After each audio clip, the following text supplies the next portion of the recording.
Bismillahirrahmanirrahim. Assalamualaikum warahmatullahi wabarakatuh. Bagaimana kabarnya anak-anakku sekalian? Mudah-mudahan di tengah kondisi pandemi seperti saat ini, kita semua diberikan kesehatan dan dijauhkan dari mara bahaya.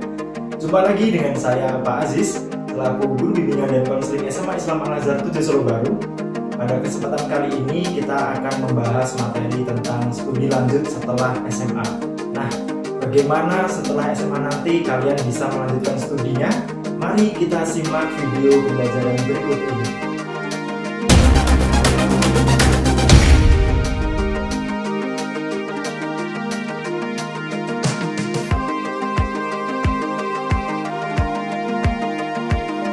Oke, anak-anakku sekalian, masa depan kamu ditentukan oleh sikap kamu hari ini. Maka mulai dari hari ini, atau mulai dari sekarang, kamu bisa memulai merencanakan karir setelah lulus dari SMA. Studi lanjut setelah SMA. Nah, setelah lulus dari SMA ini, kalian mau melanjutkan kemana?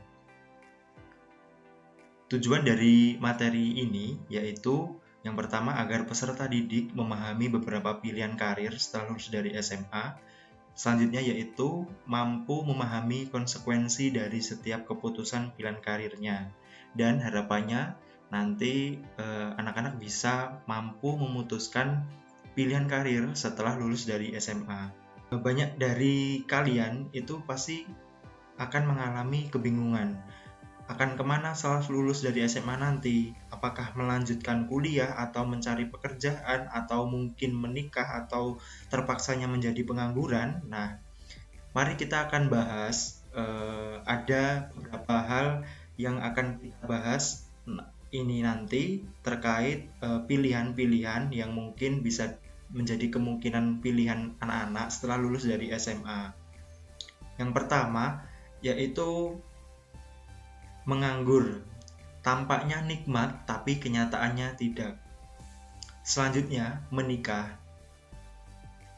Apakah menikah itu mudah? Lalu bagaimana permasalahan-permasalahan yang ditimbulkannya nanti? Kita akan bahas lebih lanjut nanti. Pilihan yang selanjutnya yaitu bekerja.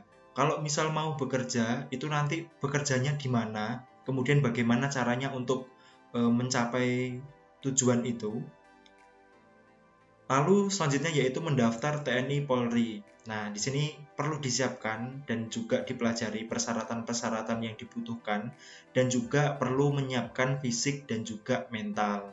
Selanjutnya pilihan yang berikutnya yaitu kuliah. Kemudian bisa dipahami nanti apakah kalian sudah bisa menemukan PTN-nya di mana, kemudian prodinya apa gitu. Nah, kita akan membahas satu persatu dari pilihan-pilihan yang mungkin nanti bisa dipilih setelah lulus dari SMA ini.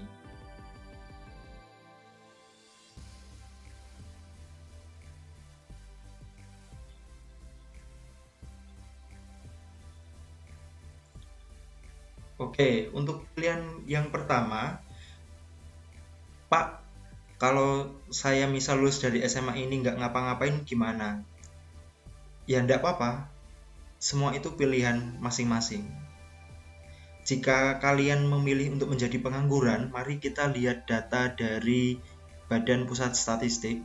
Di sini bahwasanya mencatat jumlah pengangguran di Indonesia hingga Februari 2020 sebanyak 6,88 juta orang. Nah, jumlah ini bertambah 60.000 orang dibandingkan Februari 2019 yang tercatat 6,82 juta orang. Dari tingkat pendidikan, ternyata yang banyak sekali menyumbang jumlah pengangguran di Indonesia ini yaitu lulusan-lulusan dari SMA dan juga SMK. Ini yang paling tinggi jumlahnya yang menyumbang angka pengangguran di Indonesia. Dari sektor-sektor usia, jumlah pengangguran yang banyak yaitu rentan usia 15 sampai 24 sebesar 16,28%. Ini menunjukkan bahwasanya usia-usia kalian setelah lulus dari SMA ini kebanyakan masih menganggur. Lalu apa saja dampak dari ketika kalian itu nanti menjadi seorang pengangguran? Menjadi pengangguran itu tekanannya banyak.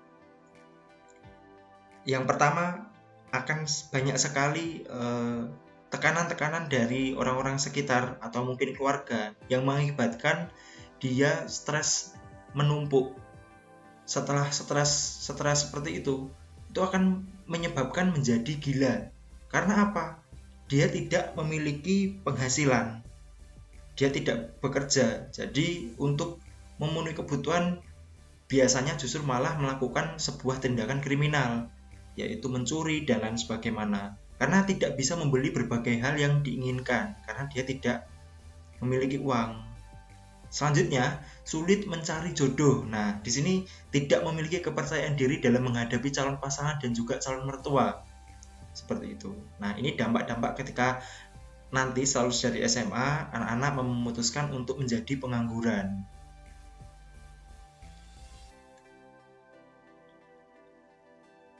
Nah, untuk pilihan yang kedua, udah Pak, kalau misal nganggur nggak enak, saya tak mau memilih menikah saja gitu. Oke, kalau misal anak-anak memutuskan untuk menikah setelah lulus dari SMA, kita lihat banyak sekali permasalahan-permasalahan yang ditimbulkan akibat dari pernikahan dini. Kita lihat di Indonesia sendiri ini menempati urutan 37 di dunia dan nomor 2 di ASEAN dalam tingginya kasus pernikahan dini. Di Indonesia ini, 1 dari 9 anak perempuan menikah di bawah usia 18 tahun, yang artinya ada 375 anak perempuan menikah setiap harinya. Dan ini rentan usia pernikahan mereka itu di bawah 18 tahun.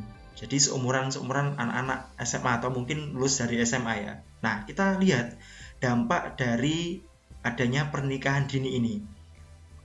Akan berbagai muncul permasalahan-permasalahan. Yang pertama yaitu KDRT, kekerasan dalam rumah tangga, adanya kanker serviks, adanya neuritis depresi atau depresi berat ketika dilakukan perceraian seperti itu, adanya KDRT itu bisa menyebabkan depresi. Kemudian ada resiko tinggi ibu hamil sering mengalami prematuritas atau lahir sebelum waktunya, dan juga putus sekolah serta hilang masa depan yang lebih baik. Nah, dampak bahaya lainnya yang mengintai dari nikah muda yaitu hamil muda rentan kekurangan gizi. Dan di Indonesia ini banyak sekali kasus-kasus stunting dari pernikahan usia dini. Jadi dari perkembangan tingginya, perkembangan gizinya itu terhambat. Lalu bahaya lainnya apa Pak? Beresiko kematian di usia dini untuk janinnya. Selanjutnya, alat reproduksi belum siap untuk hamil dan melahirkan. Dan komplikasi kehamilan selanjutnya terinfeksi penyakit menular seks dan juga kanker serviks yang lebih tinggi. Selanjutnya, resiko kelahiran prematur dan cacat bawaan. Resiko keguguran, janin kekurangan nutrisi, preeklamsia atau peningkatan tekanan darah saat melahirkan, dan juga kejang selama menikah. Itu bahaya-bahaya yang ditimbulkan ketika anak-anak nanti setelah dari SMA memutuskan untuk menikah. Karena jumlah atau data usia pernikahan dini di Indonesia itu sudah tinggi. Jadi itu bahaya-bahaya yang ditimbulkannya. Oke, untuk pilihan yang ketiga, ya udah Pak, saya tak memutuskan untuk bekerja saja.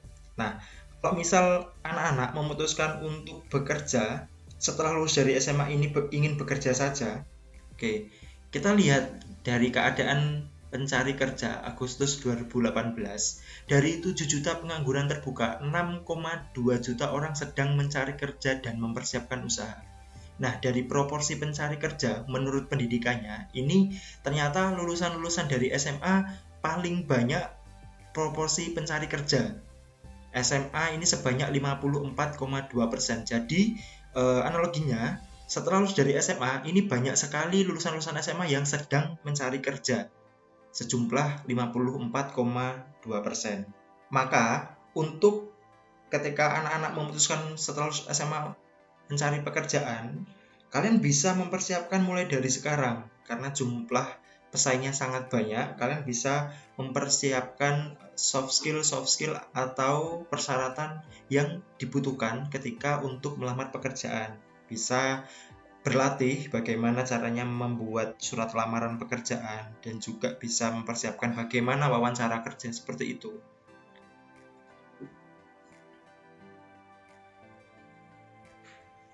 Selanjutnya, ini ada jumlah pengusaha muda di Indonesia. Pak, kalau misal saya ingin jadi wirausahawan seperti apa? Itu lebih bagus.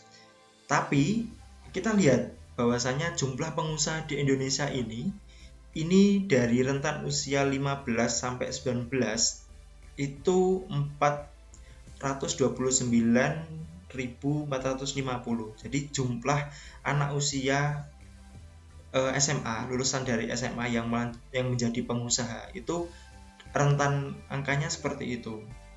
Kalau misalnya kamu ingin menjadi pengusaha, harus menjadi pengusaha yang punya usaha itu yang spesifik atau mungkin yang unik dibandingkan usaha-usaha yang lain. Nah, manfaat menjadi pengusaha ini bisa menentukan gaji sendiri, kemudian melakukan hal-hal yang disukai, bisa libur sesuka hati, membuka lapangan pekerjaan, dan juga menambah relasi.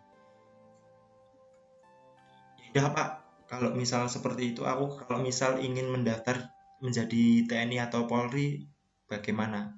Nah, untuk mendaftar menjadi seorang abdi negara atau benteng negara, ini dibutuhkan anak itu harus kuat dari segi fisik, mental, dan tentunya juga cerdas. Kalau misal sampai saat ini anak-anak masih merasa males atau mungkin mager atau mungkin masih terbiasa untuk bangun siang kemudian lupa sholat subuh seperti itu.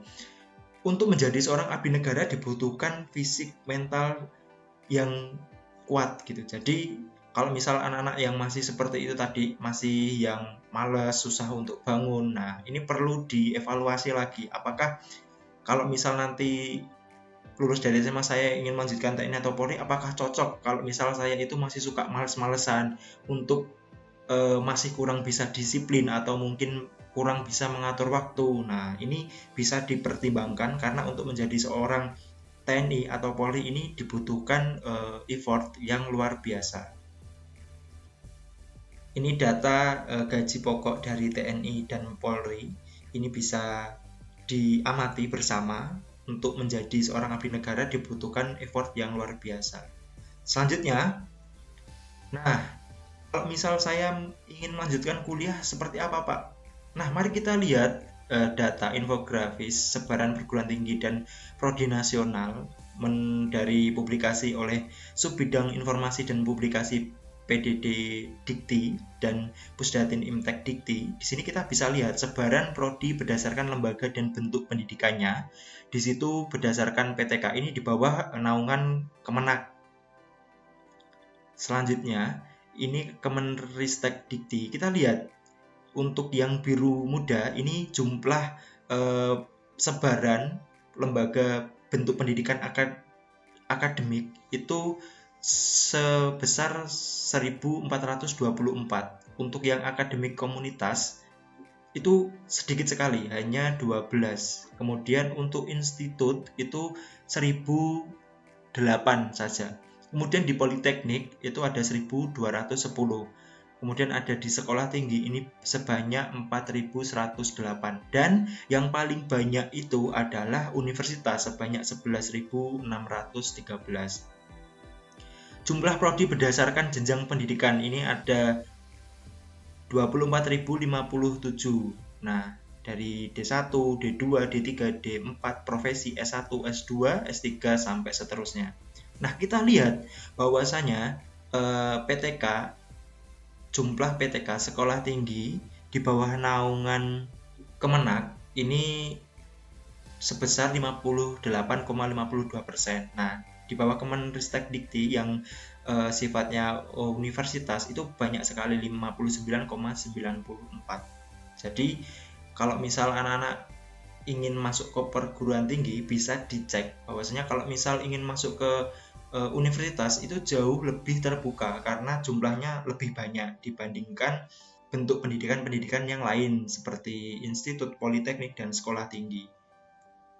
Oke, lalu bagaimana ketika nanti kita memilih kampusnya Pak saat kuliah. Nah, jangan cuma ikut pilihan teman atau tren. Di beberapa hal yang kamu bisa pertimbangkan, kalau masih bingung memilih kampus yang sesuai dengan kalian bisa yang pertama yaitu harus cari kampus atau perguruan tinggi yang sudah terdaftar di laman forlabristekdikti.co.id. Nah, di sana banyak sekali info-info yang menunjukkan bahwa kampus itu tuh sudah bagus, kampus itu sudah terakreditasi.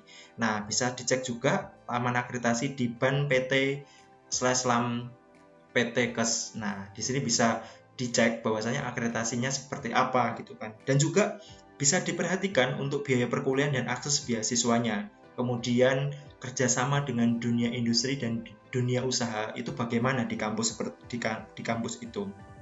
Selanjutnya, masa depan dari jurusan-jurusan yang anak-anak nanti bakal pilih ke depannya.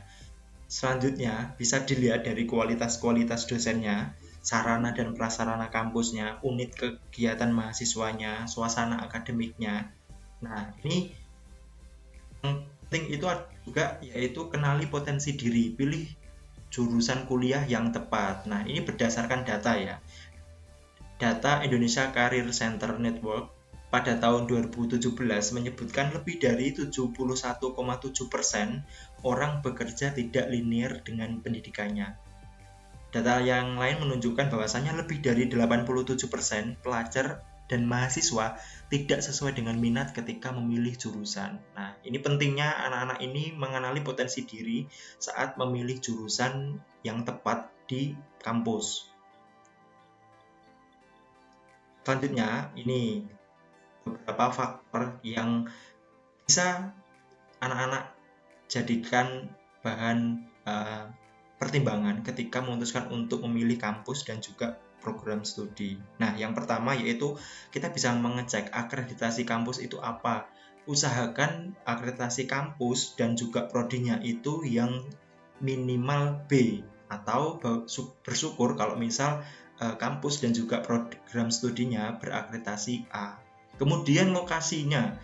Lokasi ini juga bisa menentukan ketika jauh dari rumah atau tidak. Kemudian suasana di sana seperti apa. Lokasinya itu di daerah perkotaan atau mungkin di daerah yang jauh dari perkotaan, itu bisa dijadikan bahan pertimbangan. Selanjutnya, ini biaya studi dan juga beasiswa. Mengenai biaya studi biasanya sudah banyak sekali informasi-informasi dari laman resmi web universitas masing-masing. Di sana sudah ada rincian biaya studi dan juga program-program beasiswanya seperti apa. Dan juga lingkungan sosial. Nah, lingkungan sosial ini sangat berpengaruh sekali ya. Kalau misal anak-anak yang dari daerah kemudian masuk di perguruan tinggi dengan kampus yang bagus, misal di sana itu jadi pusat berkumpulnya seluruh mahasiswa yang ada di berbagai latar belakang daerah di Indonesia, itu bisa dijadikan pertimbangan. Wah, saya di sana karena lebih heterogen dari karakter, dari budaya, dan lain sebagainya. Selanjutnya, dicek juga ini bisa UKM-nya seperti apa, kemudian organisasi kemahasiswaannya apa aja, ini bisa dijadikan pertimbangan.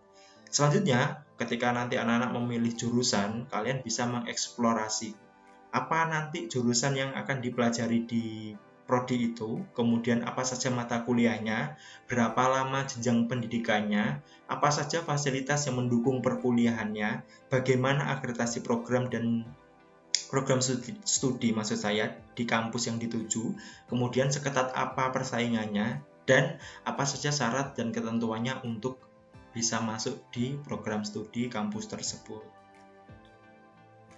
Nah, dari materi yang sudah Pak Aziz sampaikan tadi, pilihan-pilihan setelah anak-anak lulus dari SMA, kita mengetahui banyak sekali pilihan-pilihan bisa dipilih dan juga dampak dari pilihan atau konsekuensi dari setiap pilihannya tadi itu anak-anak bisa diperhatikan dan juga dipertimbangkan apakah sudah tepat kalau misal harus memilih untuk melanjutkan kuliah atau mungkin melanjutkan untuk menikah saja atau bekerja menjadi wirausaha atau mendaftar TNI atau Polri, atau mungkin mudah-mudahan bisa menjadikan gambaran pemahaman dan wawasan, dan sampai akhirnya anak-anak nanti bisa memutuskan atau menentukan pilihan studi lanjut karirnya setelah lulus dari SMA ini dengan tepat.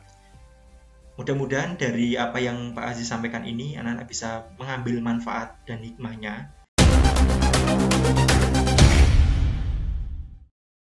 Demikian materi video pembelajaran bimbingan dan konseling hari ini. Semoga bermanfaat. Tetap semangat, tetap berprestasi meski di tengah pandemi. Sekian, wassalamualaikum warahmatullahi wabarakatuh.